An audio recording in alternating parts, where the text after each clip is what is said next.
আসসালামু আলাইকুম। আজকে একটা সালাদ দেখাবো যেটা আমরা বাসায় খুব সহজেই বানিয়ে ফেলতে পারবো, যেটা খুবই হেলদি। আমাদের যে কোনো একটা বেলার ডিনার কিংবা লাঞ্চ হয়ে যায়, কিংবা একটা হালকা বিকালের নাস্তা হিসাবেও আমরা এটা নিতে পারি।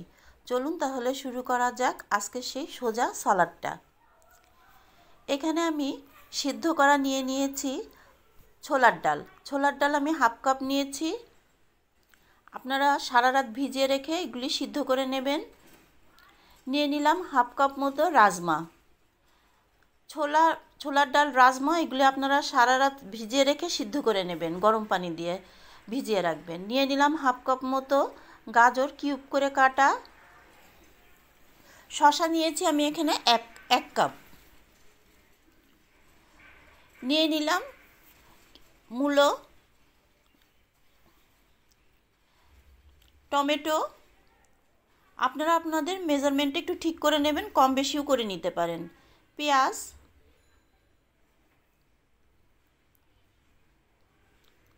ক্যাপসিকাম। সালাডের ভিতরে কতগুলো সবজি, কতগুলো ডাল অ্যাড করা আপনারা দেখেন।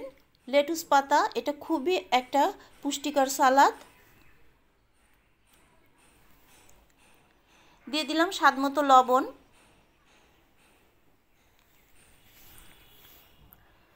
সামান্য চাট মশলা, একটু বিট লবণ,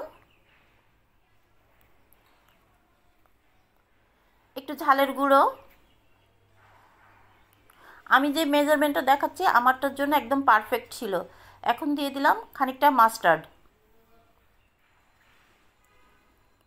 আপনারা আপনাদের স্বাদ মতো একটু ঠিক করে নেবেন টেস্টটা।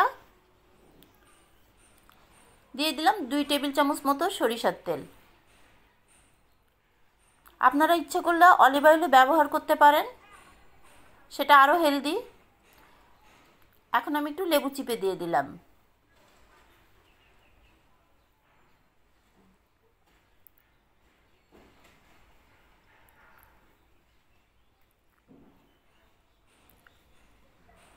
সমস্ত উপকরণগুলি আমি এখন ভালোভাবে টুইজারের সাহায্যে মিশিয়ে নেব। এটা ছোট বড় সবাই খুবই পছন্দ করে খাবে, কারণ এই সালাডটা খুবই ভালো লাগে খেতে।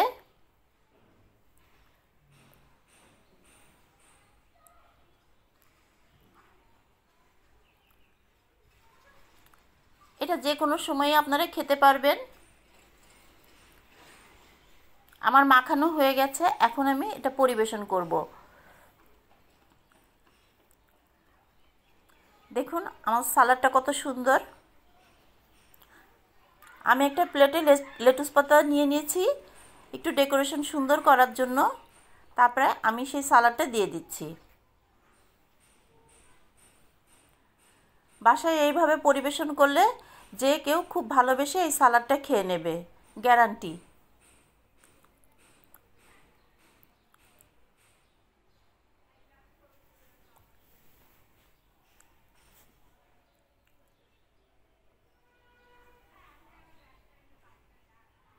এখন আমি একটু ডেকোরেশন করব।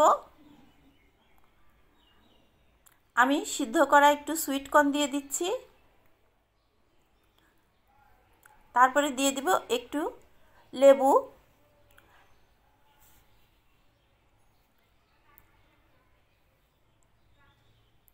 এখন বাজারে প্রচুর সবজি পাওয়া যায়, আপনারা খুব সহজেই এই সালাডটা বানাতে পারবেন। দিয়ে দিলাম একটু তিল। আমার সালাডটা আপনাদের কেমন লাগলো অবশ্যই জানাবেন। যদি ভালো লাগে তাহলে একটা লাইক, কমেন্ট, সাবস্ক্রাইব করে দেবেন। দেখা হবে পরবর্তী কোনো একটা রেসিপি নিয়ে। আল্লাহ হাফেজ।